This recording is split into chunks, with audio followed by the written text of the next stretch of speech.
This month's wink of wisdom is all about emotional distancing.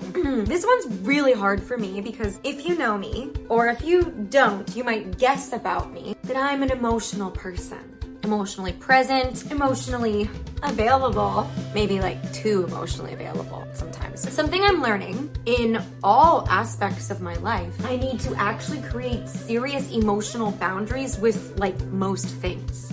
And part of that is actually a strategy as creative, artistic people that I think we need to implement in order to be able to keep going. And what I mean by that is that we all work really, really hard, right?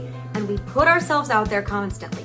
You're submitting to things, you're going in front of people, you're auditioning, you're applying, you're presenting. And there is so much rejection, and there is so much gatekeeping, and so many overwhelmingly massive amounts of flowing, fleeting, bad feelings. The place that I'm aspiring to, I haven't gotten there yet, but the place that I'm aspiring to be in is one where I have distance. I have space from it. So I can put myself out there and then I can basically forget that I've applied. That I can basically not have a lot of feelings about it, including hope. I don't want to have high hopes for the things that I'm submitting myself to because I'd really rather be surprised than disappointed. The disappointment can be so emotionally jarring and so fatiguing. It makes sense because creative people have disappointment. Creative people feel things in big ways. So we feel extreme levels of hope and possibility,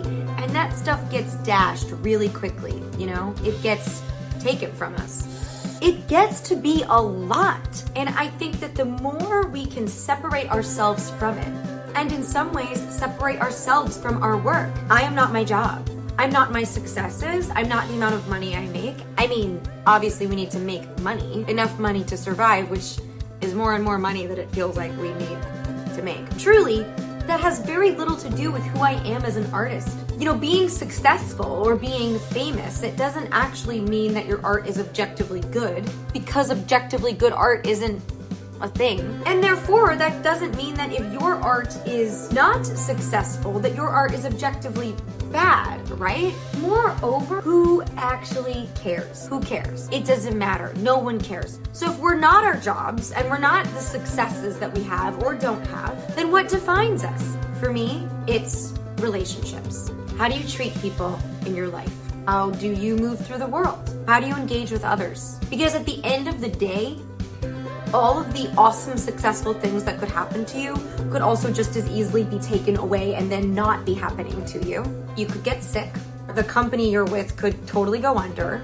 And all of those wonderful things about you wouldn't even be things about you anymore. Then who would you be? Ideally, someone with a community. Ideally, someone who maintains positive relationships. And positive relationships are really complicated things. We can talk more about that later. But I really want to encourage, as you navigate your creative world, to continue to create space from yourself and the work, because it doesn't define you. Nobody gives a shit. And neither should you.